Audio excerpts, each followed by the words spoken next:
గత 3 రోజులుగా మేము సమీక్షలు చేసుకొని అన్ని వివరాలన్నీ తీసుకున్న తర్వాత ఈరోజు ఈ ప్రెస్ మీట్ నిర్వహించడం జరుగుతూ ఉంది.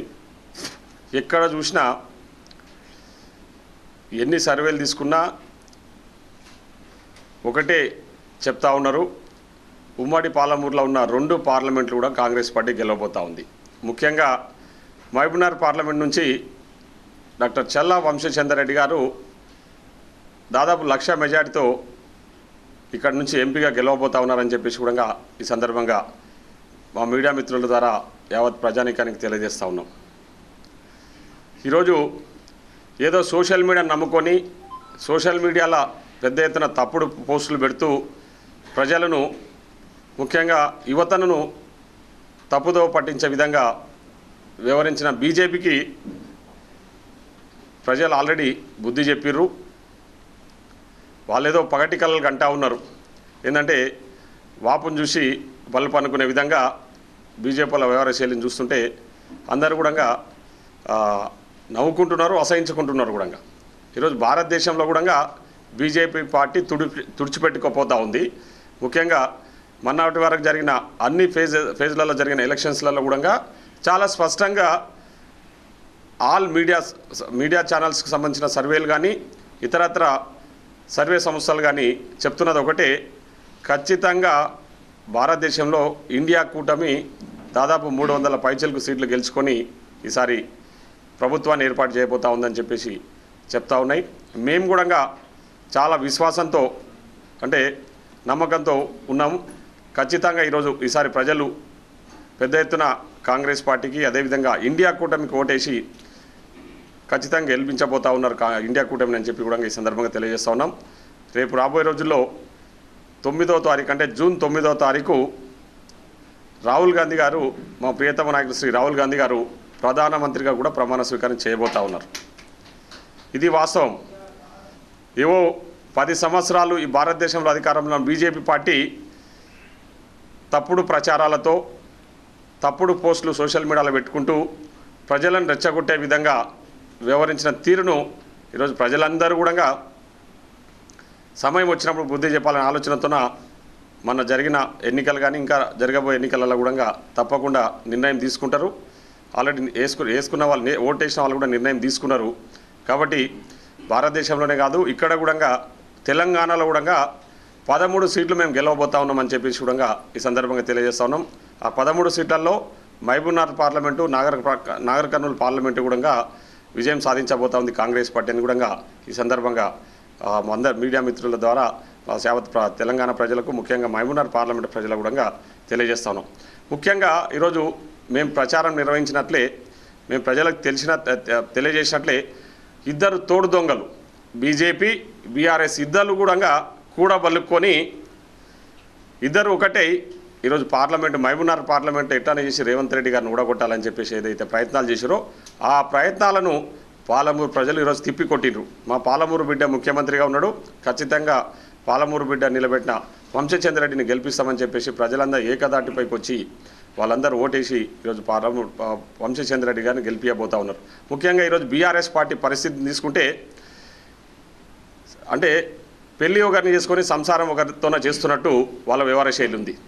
పార్టీ అంటే మొన్నటి వరకు 10 సంవత్సరాలు ఈ రాష్ట్రంలో అధికారంలో ఉన్న పార్టీ ఈరోజు మనుగడలు లేకుండా పోతూ ఉందంటే జనాలందరూ కూడా ఆలోచన చేస్తూ ఉన్నారు. ఎందుకంటే వాళ్ళు ఒక పార్టీ స్థాపించి ఉద్యమ పార్టీ అని చెప్పుకొని 10 సంవత్సరాలు ఈ రాష్ట్రంలో అధికారంలో ఉండి ఎక్కడికక్కడ అడ్డగోలుగా అవినీతికి పాల్పడి మన జరిగిన అసెంబ్లీ ఎన్నికల్లో వాళ్ళకి ప్రజలు బుద్ధి చెప్పారు. అయినా వాళ్ళకి బుద్ధి రాకుండా మన జరిగిన పార్లమెంట్ ఎన్నికల్లో బాహాటంగా ముఖ్యంగా గతంలో ఎమ్మెల్యేలుగా పనిచేసిన వాళ్ళు, మంత్రులుగా పనిచేసిన వాళ్ళు ఏమాత్రం సిగ్గు ఎగ్గు లేకుండా బీజేపీకి ఓటేయండి, బీజేపీకి సపోర్ట్ చేయండి అని చెప్పేసి ఎన్నికల ముందు రాత్రి వరకు కారు గుర్తుకు ప్రచారం చేసినోడు తెల్లారేసరికి పువ్వు గుర్తుకు ఓటేయండి అని చెప్పేసి తప్పుడు ప్రచారాలు చేస్తూ వాళ్ళు ఏ విధంగా పాలమూరు అభివృద్ధిని అడ్డుకోవాలి. పాలమూరులో ఈరోజు పాలమూరు బిడ్డ ముఖ్యమంత్రిగా ఉన్నాడు, ఆయన అభివృద్ధి చేస్తూ ఉన్నాడు, ఆయనకు మంచి పేరు వస్తూ ఉంది. కాబట్టి తట్టుకోలేక బీఆర్ఎస్ నాయకులకు ఆల్రెడీ అసెంబ్లీలో జరిగిన ఎన్నికలలో వాళ్ళకు బుద్ధి చెప్పినా కూడా బుద్ధి తెచ్చుకోకుండా మొన్న బీజేపీతో కొల్యూడై ఏదో బీజేపీని ఎట్లానే చేసి పాలమూరులో కాంగ్రెస్ పార్టీని కట్టడి చేయాలి, అభివృద్ధిని అడ్డుకోవాలని చెప్పి ఆలోచనతోన బీజేపీలు వ్యవహరించిన బీఆర్ఎస్ వాళ్ళు ఏదైతే బీఆర్ఎస్ నాయకులు ముఖ్యంగా ఆ నాయకులు వ్యవహరించిన తీరును వాళ్ళ పార్టీలో ఉన్న కార్యకర్తలే సామాన్య కార్యకర్తలు అందరూ కూడా వ్యతిరేకించారు. మీరు నిన్నటి వరకు కారు ప్రచారం చేసి పొద్దున వచ్చేసి డబ్బులకు అమ్ముడు పోయి ముఖ్యంగా మహబూబ్నగర్ పార్లమెంట్లో ఉన్న మాజీ ఎమ్మెల్యేలు మాజీ మంత్రులు డబ్బులకు అమ్ముడు పోయి బీజేపీ పార్టీకి అమ్ముడు పోయి ఈరోజు కాంగ్రెస్ పార్టీని ఎట్లయినా కట్టడి చేయాలని చెప్పేసి వాళ్ళు ఏదైతే బీజేపీకి ఓటేయాలని చెప్పిరో దాన్ని పెద్ద ఎత్తున ప్రజలు తిప్పికొట్టిరు. ప్రజలు ఎవరు కూడా వాళ్ళను విశ్వసించకుండా కాంగ్రెస్ పార్టీకి మద్దతు తెలిపారు, కాంగ్రెస్ పార్టీకి ఓటేసిరు. పేపర్లో రాసిరు, పేపర్లో చూసినా నేను 4.5 లక్షల మంది ఓటే హక్కు వినియోగించుకోలేదు. మరి 3 లక్షల ఎక్కడి నుంచి వస్తుంది అంటే ఊహల్. అదే చెప్తున్నా కదా, సోషల్ మీడియాలో పైనుంచి కింది ఢిల్లీ నుంచి కింది వరకు కూడా ఇవే తప్పుడు ప్రచారాలు. ప్రజలను ఎట్లానే చేసి తప్పుదోవ పట్టించాలో ఓటేయించుకోవాలి, సెంటిమెంట్లు క్రియేట్ చేయాలి, ప్రజలతోనే ఓటేయించుకోవాలి. ఇవి తప్ప ఒక్క దగ్గరన్నా వాళ్ళ అభివృద్ధి మేము ఈ అభివృద్ధి చేసామని ఓటు అడగలే ఈసారి. సో జనాలు కూడా ఆలోచన చేస్తారు కదా, అభివృద్ధికి సెంటిమెంట్కు కొంచెం మధ్యలో ఉన్న వాళ్ళు చాలామంది ఉంటారు. అభివృద్ధి గురించి అరే మాకేం చేసిరనే ఆలోచించే వాళ్ళు చాలామంది ఉంటారు. సో అవన్నీ కూడా రేపు ఓటు రూపకంగా వాళ్ళకి బుద్ధి చెప్తారు రిజల్ట్స్. ఇప్పుడు నార్త్ ఇండియాలోనే బీజేపీని ఎవరు దేక్తలేరు, ఈడెవరు దేక్తారు ఉంటారు. ఒక 5-10% లేదా 20%, మిగతా 80% అయితే కాంగ్రెస్కి ఆలోచన చేస్తారు కదా. మాకు ఇక్కడ ఏ కోశాన చూసినా 100% మా గెలుపు డిసైడ్ అయిపోయింది. 100% జనాలు చాలామంది ఆలోచన చేస్తున్నారు, అధికార పార్టీ అభివృద్ధి చేస్తున్నారు, ఇచ్చిన హామీలు నెరవేరుస్తామని చెప్తున్నారు, ఆల్రెడీ నెరవేర్చారు. మిగతా హామీలు కూడా మీరు చూస్తున్నారు కదా, ముఖ్యమంత్రి 3 డేస్ నుంచి ఏ విధంగా పనిచేస్తున్నారు. మేము చెప్పిన హామీలు నెరవేర్చే విధంగా మేము ముందుకు పోతున్నాం, చేయడానికి సిద్ధంగా ఉన్నాం. ఆల్రెడీ ప్రాసెస్ ఇనిషియేట్ చేశారు ముఖ్యమంత్రి గారు, దానికి సంబంధించిన జరుగుతుంది. ఎన్నికల కోసం ప్రచారం కాదు కదా మేము చేసింది, ప్రజలకు పనిచేయడానికి వచ్చిన వాళ్ళం చేస్తున్నాం. ఖచ్చితంగా ప్రజలు కూడా మా పట్ల నమ్మకంగా ఉన్నారు, అది జరుగుతుంది. అదే సోషల్ మీడియాలో ప్రచారం తప్ప పైన పటారం లోన లొట్టారం బీజేపీ ఉన్నది గంతే, ఇక అంతకంటే ఎక్కువ ఏం చెప్పాను. బీజేపీ వాళ్ళది దెబ్బల రాళ్ళేసి కొడితే గల్లగల్ల గంతే తప్ప కిందికి పోతే గ్రౌండ్లోకి పోతే వాస్తవాలు ఏంటో తెలుస్తాయి. గ్రౌండ్లో మేము పనిచేసి వచ్చినాం కాబట్టి మాకు తెలుసు ఏందని, మాకు ఎట్లా ఓట్లు వేసారు ఎవరు వేసారని మాకు చాలా, అందుకే కాన్ఫిడెంట్గా ఉన్నాం కాబట్టే చెప్తాను. అది 90%. ఇప్పుడు రాత్రి వరకు నేను కారు గుర్తు ప్రచారం చేసినాడు, పొద్దున్న లేచి పువ్వు గుర్తు అంటే అంత అమాయకులు కాదు కదా జనాలు. వాళ్ళ ఇంట్లో పనిచేసే వ్యక్తులు కాదు కదా.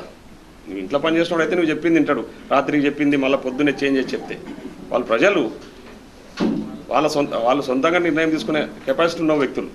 టీఆర్ఎస్ పార్టీకి క్యాడర్ అంటే వాళ్ళు మొత్తం తెలంగాణలో 90% ప్రజలంతా వాళ్ళు ఎంబడి లేరు కదా.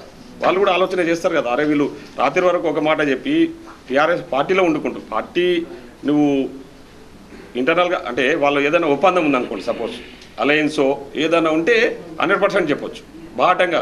మీరు వచ్చేసి ఏది మనం అలయన్స్లో ఉన్నాము బీజేపీతోనే కాబట్టి చేయండి అని చెప్పేసి, అక్కడ ఢిల్లీలో గల్లీలో ఏమంటారు చూడు, బయటనేమో పేపర్లలో ఇద్దరు పెద్ద పుల్లులాగా తిట్టుకుంటారు, వాడు వీడు తిడతాడు వీడు వాడు తిడతాడు దొంగలు.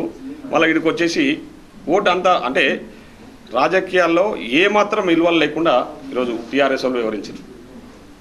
నెక్స్ట్ డే పేపర్ స్టేట్మెంట్ మళ్ళీ ఏమంటారు చూడు, చేసిన తప్పును కప్పిపుచ్చుకోవడానికి గుమ్మడికాయలు దొంగ ఎవడంటే భుజాలు దనుకునేటట్టు టీఆర్ఎస్ వాళ్ళ స్టేట్మెంట్ చూస్తే కాంగ్రెస్ బీజేపీ ఏమో కాంగ్రెస్లో విలీనం అవుతుందని, బీజేపీ అంటే జనాలు అంటే అరే మనం మాట్లాడే విధానాన్ని జనాలు కూడా కొంచెం హర్షించాలి, యాక్సెప్ట్ చేయాలి. నేను అనేది అది.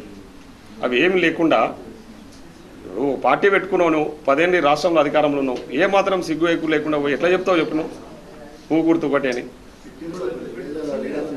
మీకు ఇంకా వాస్తవ విషయం ఇంకో విషయం చెప్తున్నా, ఊర్లలో జనాలు మేమైతే ప్రచారం చేసి మేమైతే జనాలకు చెప్పినామో వీళ్ళిద్దరు కలిసి కాంగ్రెస్ను ఓడగొట్టాలని ప్రయత్నం చేస్తున్నారన్న దాన్ని నమ్మిండ్రు.